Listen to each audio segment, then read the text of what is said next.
Welcome back to Mastering Retail, a podcast masterclass covering everything you need to know about e-commerce, brought to you by Flywheel Digital. You're listening to another episode in our APAC Masterclass season, this time covering challenger brands and specifically challenger brands from China selling overseas. I'm your host, Emma Irwin, and I'm a senior editor and specialist at Flywheel. If you work in e-commerce, you've probably heard of challenger brands. And a topic of interest for many is the influx of Chinese sellers and brands competing in Western marketplaces such as Amazon. This episode is going to leave us understanding what we actually mean by challenger brands, why and how they invest in selling overseas, common hurdles to the Western marketplaces, and how challenger brands differ from large multinational enterprise brands. All of that being said, let's meet our guest.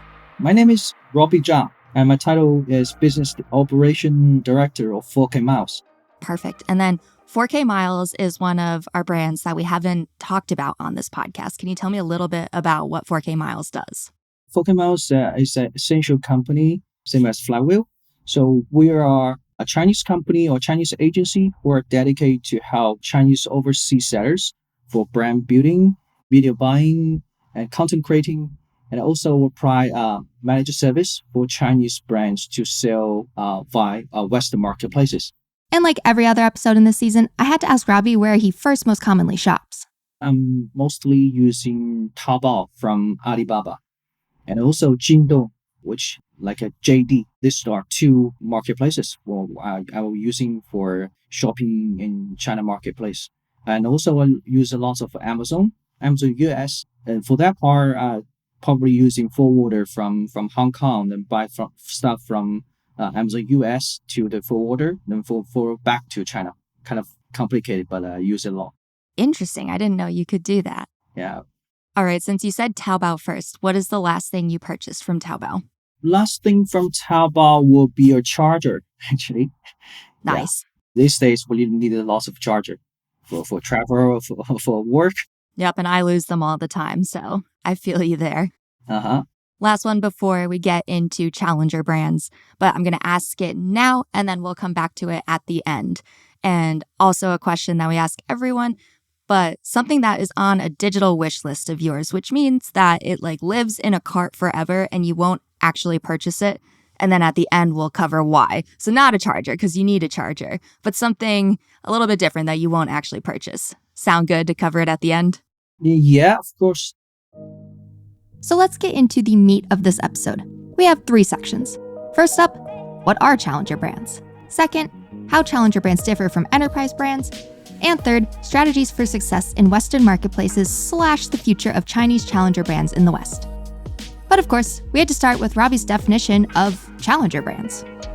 I think compared to challenge brand, established brand, or in our company, we call it like enterprise. To my understanding, there will be these brands are well known for the clients, for the consumer. So when they think about a certain category, they will think about these brands.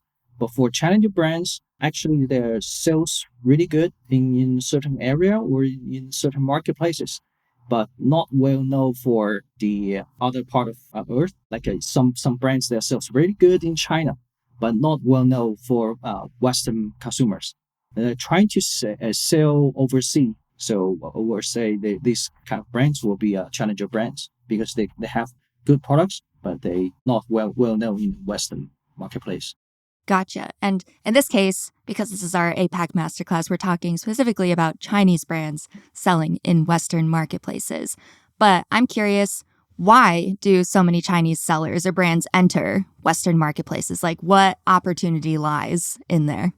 I think first one is because the Western consumer now realize that they can shop online a lot. And second part, actually, to my feeling, is not too many to the West because we already have even more brands in China emerging now. These days, after we are doing OEM or ODM for the international brands, Chinese manufacturer realize they can really do some good products. They can manufacture good quality products. So even within China, we have lots of even more emerging brands than selling overseas. Interesting. Would you say for the brands, the Chinese brands selling overseas, Are they able to really be successful on their own, or do they need to be partnering with an agency like 4K Miles to help them out? Yeah, good question. I think only to sell few pieces or good amount products, one products, they can do that by their own because they can put lots of products online, then to test the market to see which one can sell. If they really want to build a brand and outsell their competitors, make sure they have higher chance to win the market, then we need agency help because we have Focus as an agency, we have experience of successful brands to sell overseas. So we can help them to using their current successful model to build their brands, to create their contents, to present their products to the Western market. Perfect. And then what do you see as success rate for the challenger brands selling in the Western marketplaces? And what I'm thinking of with that question is, for now, a lot like Amazon in the US and Europe is primarily 1P. I believe Walmart and, say, Target are as well. And so challenger brands from China are going to be 3P. How does that kind of work? Is there greater success rate? Not very great successful rate. I would say graphically, there will be 20% around or 10 to 20%. Yeah, not very high because lots of brands, they're trying to sell, they're still using the products which sells well in Chinese market, but not designed for the Western market. So these brands normally they're kind of they will fail. So to answer the question, so we're not only for 1P for this marketplaces, they will also 3P seller. Then also they work as to provide their products to Amazon through like a set vendor central accounts, like a first P. So we can also do that. Very nice. Do you have an example of a product that maybe sells really well in China, but isn't necessarily designed to sell well in Western marketplaces? Oh, got lots of that because as an agency, lots of this kind of brands are trying to fund us. For example, like the cooking tools for China, they got a pen there for using for Chinese food, but not very popular in the US. They're trying to let us to sell the products. They think sometimes they have a false perception because when they talk to some foreigners, how do you think of these products? They will say, "Oh, this is interesting," or "Oh, this is good products." They think they can really sell this kind of products in the Western market, but actually, this for Chinese dishes for Chinese food, not very designed for Western style. So some products like that we're trying to sell normally will fail. Similar to that, we have another example of recently we'll talk to a router brand. They designed a Wi-Fi router. Actually, for Chinese, they were thinking their product's design is very good. It's ordinary, but when we do the market research of Western style, it's totally different. So that's another example. So now you've got a bit more of an understanding of what we mean by Chinese challenger brands and how they begin to think about selling overseas. Next up, how are Chinese brands able to move so quickly? And how does that set them apart from many large Western brands? The nimbleness of Chinese manufacturers is a key element of understanding e-commerce in APAC. So I asked Robbie to tell me more about how this impacts challenger versus enterprise brands. I think for the emerging brands or say challenger brands, they're approved to sell at some marketplaces. They put up products on those marketplaces to prove to sell. That because they reach a balance of quality and the price. Of course, when we talk about Chinese products, everybody's thinking there's a low price, but I think if you want to really sell good on Amazon and if you want to stay on the best-selling rank, you need to have the balance between the quality and price, not only low price. And also for the nimbleness you mentioned about, I think Chinese manufacturer were trying to do some flexible supply chain before. Foreign trade will only have a supply chain for large batch products, but now we have small batch. We can do small batch in very short period of time. For example, if a Chinese seller or trader they want to design, they have some product ideas. They can easily to find those products on some Alibaba sites.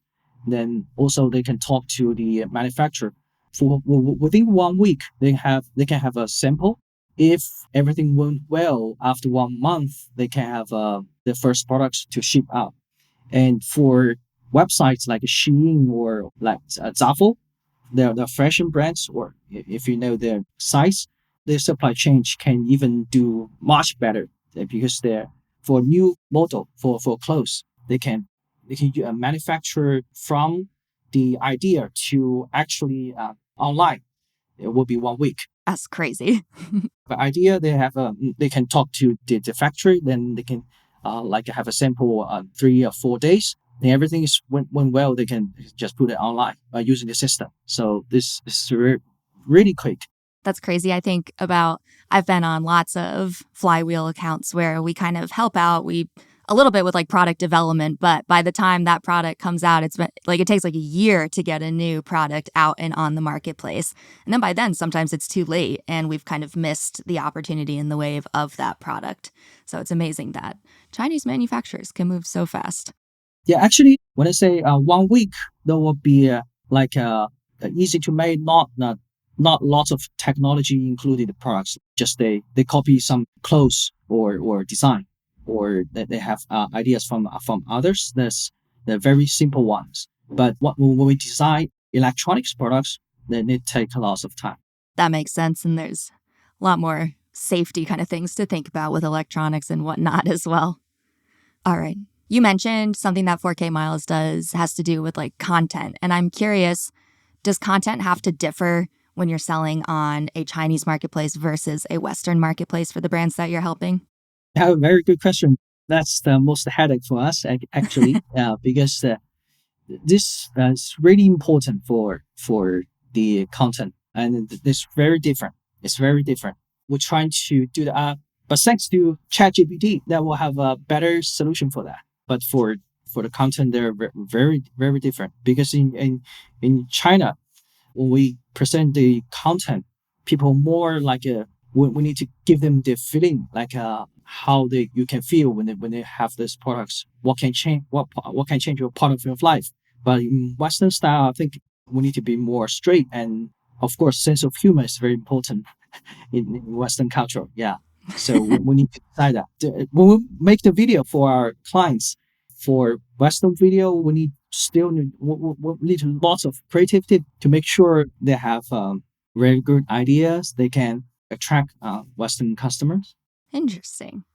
Last question I have for this little section is I think in the US, and I'm saying US just because that's where I live and like those are the markets that is the market that I shop in. I think we sometimes think of like challenger brands and then maybe even especially Chinese challenger brands as more of like a problem and, stealing sales and share.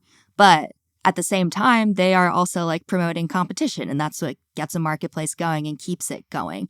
What's your take on that? Do you have an opinion on that? Like, can you convince me and the rest of America otherwise that Chinese challenger brands have a place in Western marketplaces? I think the rise of these Chinese brands does not imply intention to replace the Western brands, but rather we're trying to represent opportunity for mutual growth and cooperation. For example, before 4K Miles, I used to work in one of the biggest Chinese sellers. We're trying to sell power bank sort of products, and our competitor, which is another Chinese brand, but it used to be a manufacturer. Then it used to be a manufacturer OEM for others. Then they decide to sell to overseas markets as their own products, but they like merge with US brands. So they're doing together to build a brands to sell on Amazon. Then would never outsell these brands because their marketing always think ahead of us because they have a local US team to help them to do lots of different campaigns we never think of. I can remember because they have a word of tailgate party.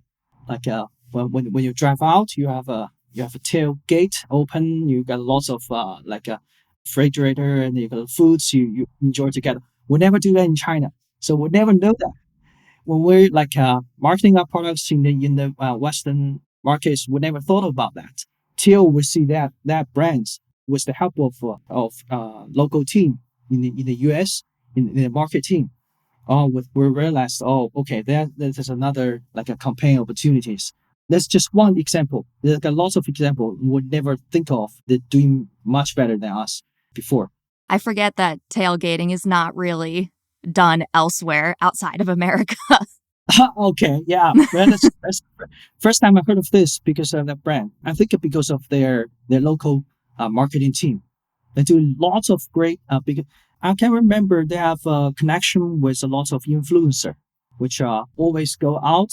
So their video is not like our video. Our video will be like we can only think about the shooting how people using that products, but their video will be their hang out with this influencer in the fields in outside, or they were doing some like traveling or camping.